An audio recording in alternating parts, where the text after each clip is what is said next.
Hi guys, apologies to those who really aren't interested in more on Ecclesiastes, but this is a reply to Just Chemicals. I got some very good replies, both video replies and text comment replies. And so I'm going to make a few videos responding to these. First one here is to Just Chemicals. Hey, he asked me several questions. And oh, by the way, yeah, I mean, notice right now that I'm hiding behind my chalkboard here. So yeah, I completely understand not wanting to get on cam and stuff. But I thought it was a real nice gesture for you to get on cam and say hi for the first time there. But this one's going to be mostly behind the screen myself. So here goes. Okay, I guess the first question that you raised in your video was, did Solomon really write all of Ecclesiastes? I think the majority of the scholars, either both liberal scholars and conservative scholars, I don't think it matters which side of the aisle you are on this one, would agree with me. But I mean, let's say for the moment that Solomon did write every single word of the book. I mean, really, who cares? I don't see where the message of Ecclesiastes changes there. Life is still meaningless, right? Really, the only thing that's added there is, I mean, what most people would point to would be Ecclesiastes 12, 13, 14. So let me just reread it here real quick. Here's the conclusion of the matter. Fear God and keep his commandments, for this is the whole duty of man.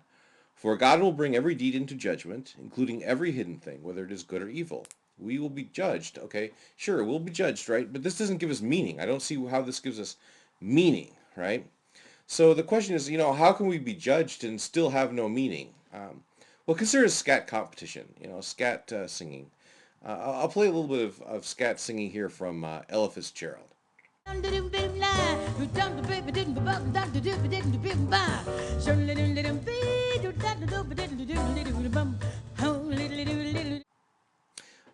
Scat is supposed to be meaningless. I mean, that's the whole point of scat. Is it's meaningless, just a meaningless tune. So you can think of a scat competition here, right? So we can judge, if you're following the commandments of scat, it's your duty to be meaningless, right? The more meaningless you are, the better scat it is. But we can still judge good scat from bad scat, right? So here's an example of bad scat being judged.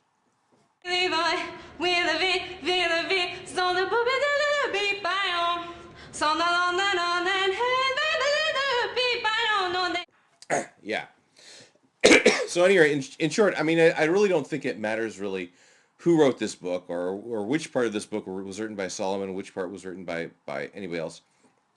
Your life is still meaningless according to this book, right?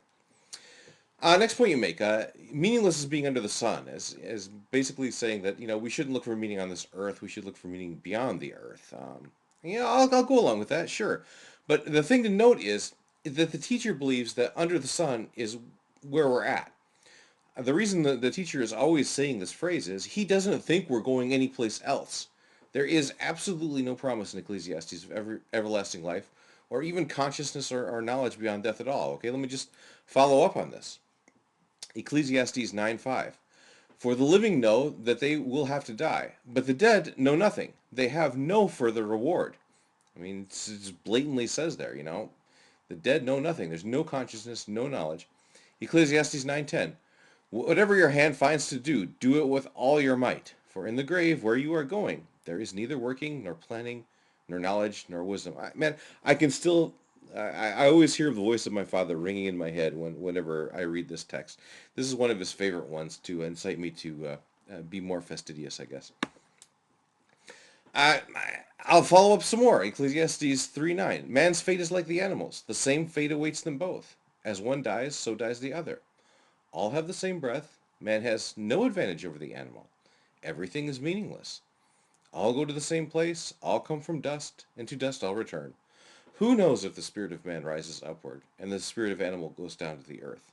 Nobody really knows what happens to you after you die. I mean, like I said, the Ecclesiastes is an amazing book. I mean, it just flat out admits here, okay, we have these stories that we tell ourselves to make us feel better, but nobody really knows what happens to you after you're dead. All right, you asked me. You said that I was like my glosses on the Book of Ecclesiastes here. Was I guilty of the same thing I was accusing other people of? And yeah, we always are guilty of the same things we're accusing other people of. But let me just try to justify myself here a little bit here. You asked for the chapter verse citation for there was a controversy. I claim there was some controversy over whether these words were upright and true or not. Um, so let's go back to Ecclesiastes 12:10. I mean, this is the chapter and verse I would cite. It says, "Whatever he wrote was upright and true." And why would the author? I mean, even if the author is Solomon, right? Let's say he is. Why would he write that? Why would he write deliberately in there? Yeah, this is true, right? Why would he have bothered writing that if everybody already believed that these words were true? I mean, it would just been completely useless, right? I don't think those words were put in there for no reason at all. I think there's a very, very important reason there. So if you don't think there was some controversy over there, if you don't think some people needed to hear this, that these words really are upright and true, I don't know. Suggest some other reason why Solomon would have put that there. All right, next point. I have to admit I don't really understand this point here. You said goads and nails are simply tools used by the shepherd. I guess you were objecting to. I was like saying that the nails were firmly embedded in your body or something like that. Yeah, I mean, sure, goads and nails are tools used by shepherds. Yeah, but how does the shepherd use these tools, right? He pokes them into the sheep's body, right, to get the sheep to change its course, right? So yeah, I guess I don't understand the force of this objection here. I mean, basically the thing is, if you read Ecclesiastes, Ecclesiastes is supposed to be a profoundly disturbing book. It's supposed to goad you into a realization that you don't have it all figured out, even if you do think you have it all figured out. Okay, so your concluding statement. Part of your concluding statement I wholeheartedly agree with. Part I have some problems with. So here's the part I wholeheartedly agree with. You say, the natural man instinctively thinks he can find meaning through power, possessions, and pleasure on one hand, or perhaps sex, drugs, and rock and roll on the other. But the message of Ecclesiastes is that someone wiser and wealthier than anyone before or since has indeed tried. And, looks like I ran out of space here. Let me see if I can make it. And failed. I wholeheartedly agree with this. That's exactly the message of Ecclesiastes, right? These pleasures that you get in life, they're temporary, they're pleasurable while they happen, and they will not give your life meaning, okay? But then you go on, this part I don't really agree with. You say, we need to look above the sun, the one who alone can satisfy, Jesus Christ. Okay, so this may be true, but of course, I hardly need to say that this is never said in Ecclesiastes, right? I mean, the author of Ecclesiastes doesn't mention Jesus Christ, of course.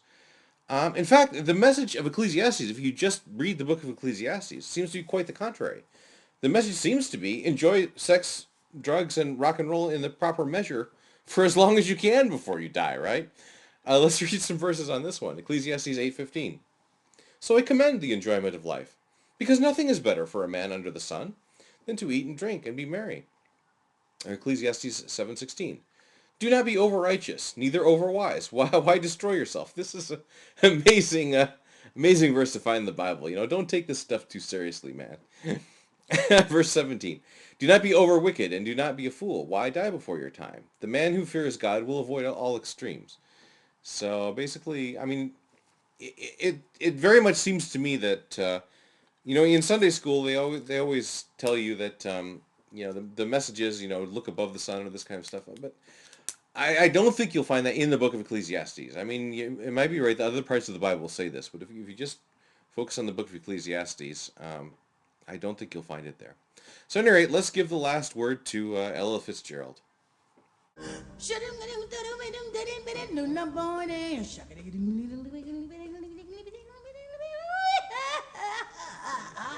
Oh boy, that's all you get. Bang, bang.